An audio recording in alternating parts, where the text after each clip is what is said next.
again, and welcome to Denton's Tales. Not everything I do relates to Vikings, Norse gods, Irish mythology, and so on.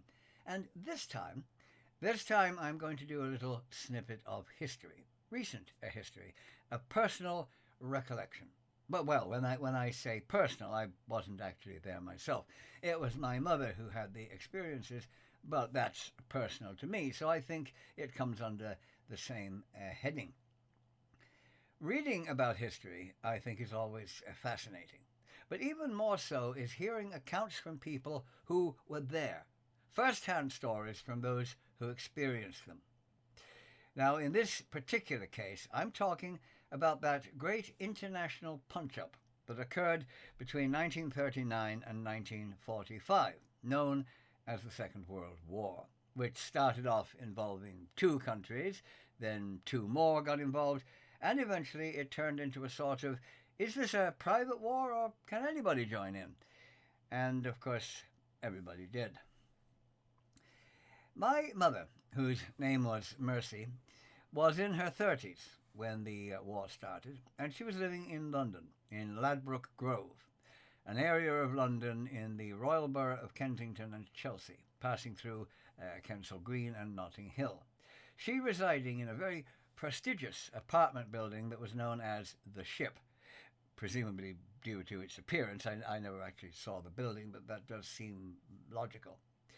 Her father, who had led a very interesting and varied life, by turns the youngest assistant purser ever with the Union Castle Steamship Company, band leader for Lord George Sanger's Circus, movie theatre manager, having run the Empire Cinema in Southampton, and was, by the 1930s, manager of the Ship. My mother came very close to spending the war on the other side of the English Channel, however. Now, she was in love with the music of Richard Wagner. She could sing any passage you might mention out of Der Ring des Nibelungen, the Ring of the Nibelungs, Wagner's great four-part opera cycle, which is over 17 hours long, so she had quite a prodigious memory. Even when she was in her 60s, I remember her still singing Brunhilde's Hi-O-To-Ho battle cry from Act 2 of Die Walküre.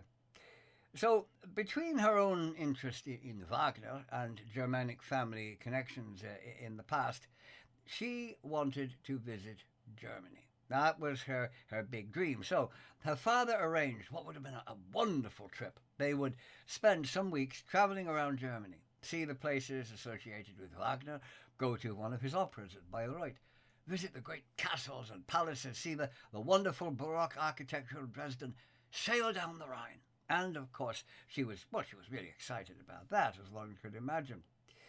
They had finished packing. They were just about to leave to catch the train to the ferry. The date was September the 1st, 1939. And as they pretty much picked up their suitcases to go out the door, it came on the BBC radio that the Wehrmacht had entered Poland. So she never did get to Germany. Perhaps had they left a day earlier, she might well have spent the next 5 years over there.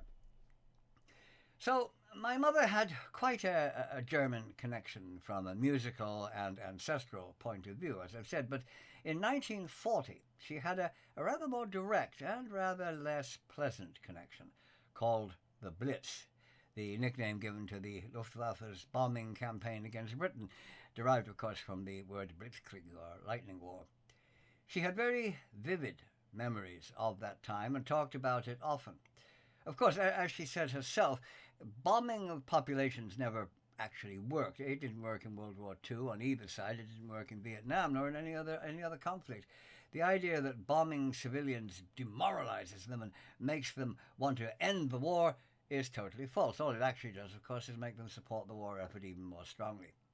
My mother recounted how people who might have detested one another, never even spoke to each other before the Blitz, people who would have stepped over them if they'd collapsed in the street, suddenly they were sharing cups of tea and assisting one another in every way, instant friends, cooperating together to help the war effort. Those who had fiercely denounced even the idea of a war between Britain and Germany, suddenly were fervent supporters of it, often becoming the most bloodthirsty on the subject. She found that rather amusing, that something intended by the other side to make the population anti-war actually turned them into pro-war fanatics. Likewise, the loss of collective intelligence to official pronouncements, something she always laughed about. She said how people donated pots and pans, all kinds of cookware, to help with the war effort. The government needed metal to make guns and aircraft. Donate your cooking utensils to help us beat the enemy. And people did. Oh, they certainly did. Truckloads of saucepans, frying pans, milk pans, baking trays. Mountains of them were eagerly donated by the people to help good old Winston Churchill win the war. Oh, jolly good show, huh? She said how some very patriotic families were reduced to having one pot to cook everything in, joyfully handing everything else over to the collection points. Of course, the fact that the metal used in those utensils was completely useless. It couldn't be used to make guns or aircraft. And all those many, many thousands of household items, well, they simply ended up unused in warehouses. Well, that was sort of overlooked by the authorities. People had made themselves short of things that they needed, generously contributing in good faith and hurting themselves in the process. And the only thing that could actually be made from all those pots and pans was, more pots and pans. The air raid wardens. Oh, yes. Now, the air raid wardens and the blackout that they enforced with totally ludicrous zeal was another source of considerable amusement to her and to her father. She mentioned this quite often.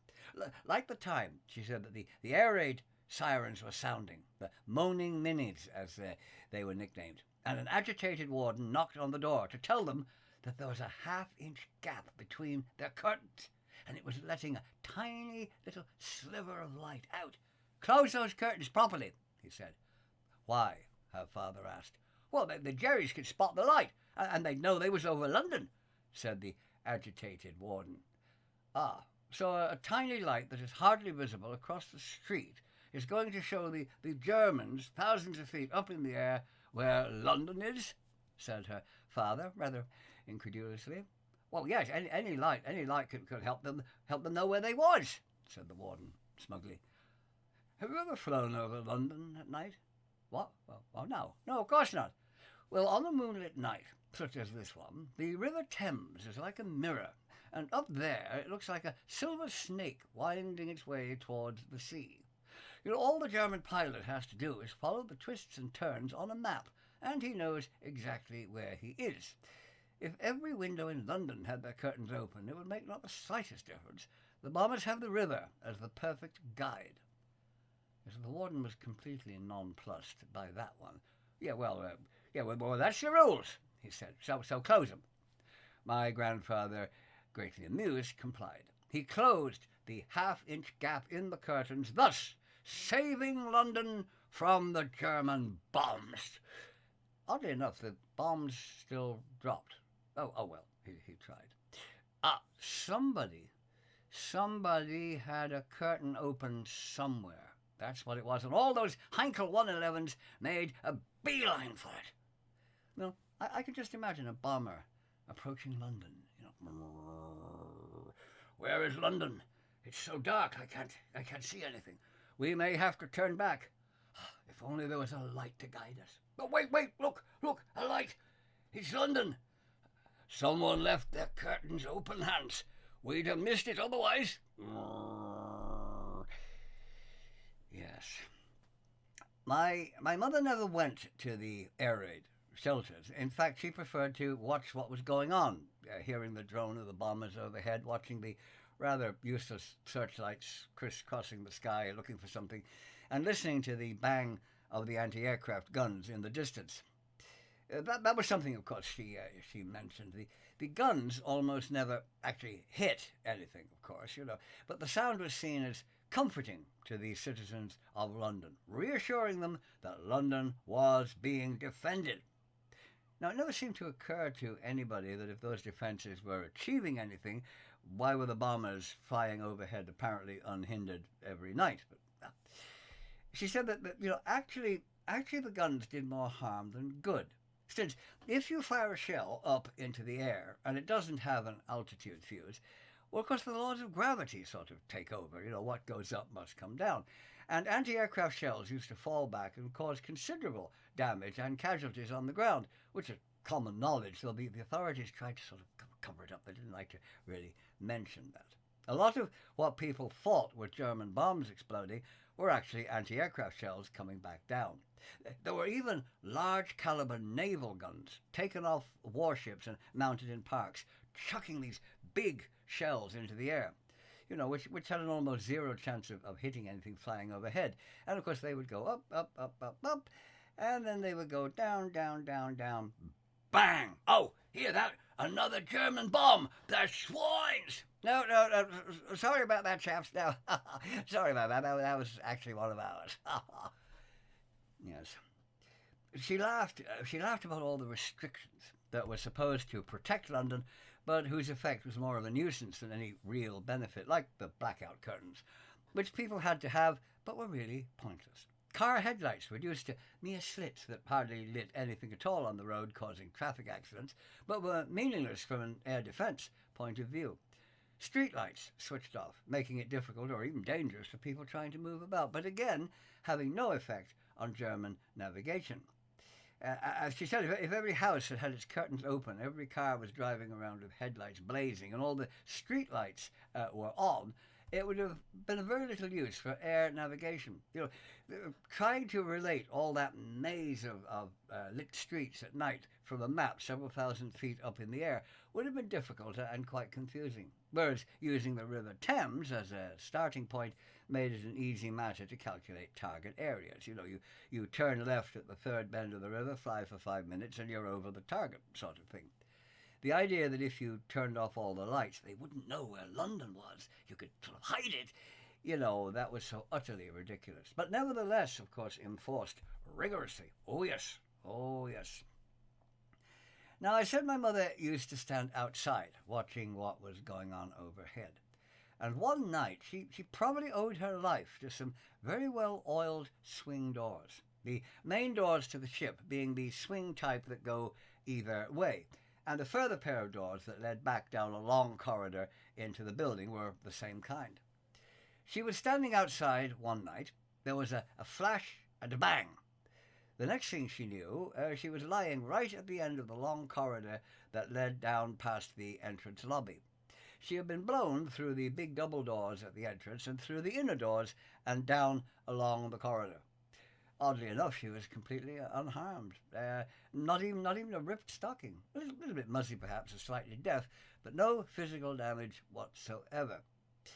Had the doors not been of the swing type and opened outwards as per safety regulations in some places, well, that would not have been the case.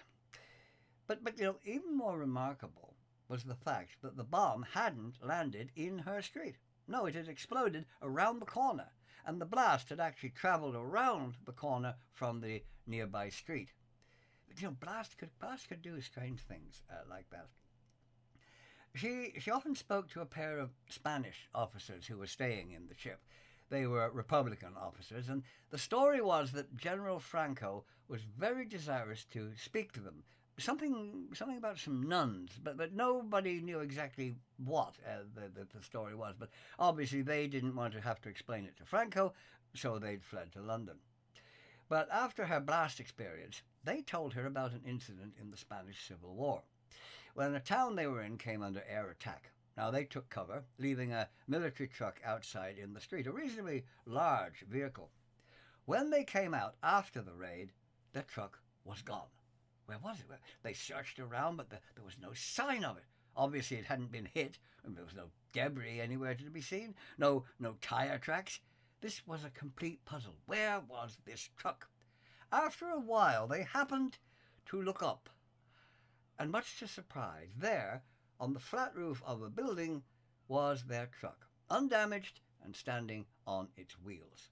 The blast from a nearby bomb had lifted the truck up into the air and dropped it down onto the roof in perfect condition. Now, they had some job getting it back down again.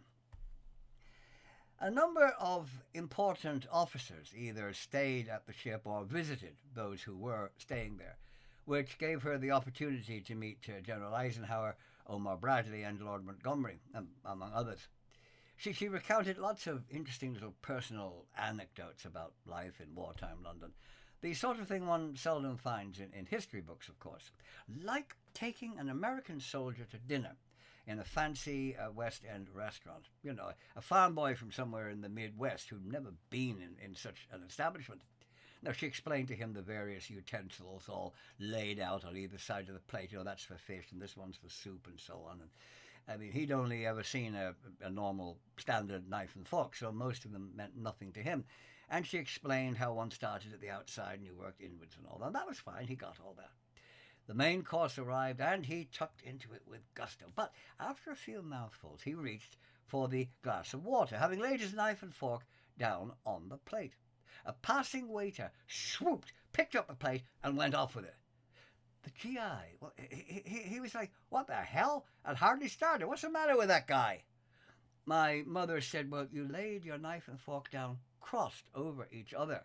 In British restaurants, that's a signal for the waiter that you finished with the plate." Sorry, I forgot to tell you that. He was moderately disgusted. You know, she used to say how strange it was that, despite the casualties and the devastation and all that, there was an almost exciting feeling to being alive. Every day was filled and lived to the full. There was a vibrant community spirit that was completely unknown previously. Little things became important. People worked on behalf of others so unselfishly, and when the raids ceased, life seemed, well, it seemed almost dull. And the coming together, the everyone working for the common good, self being less important than helping others who were more unfortunate than you were, all that faded pretty quickly, and everything went back to the way it had been before the war. Little petty arguments and squabbles that meant nothing during the Blitz suddenly became important again. Your neighbor didn't automatically rush to help you anymore. People stopped working incredibly long shifts without complaint. While bringing out the worst in people, the war also brought out the best. And she used to say how wonderful it would have been if that wartime spirit, you know, that camaraderie, that mutual help, the mutual cooperation, the giving a helping hand to the less fortunate, if that could have carried on into peacetime. Unfortunately, of course, it didn't. I hope you've found these little wartime memories interesting. And if you have, well, hit the like button. It does help with the YouTube algorithms. Till next time, I shall say goodbye for now. See you then.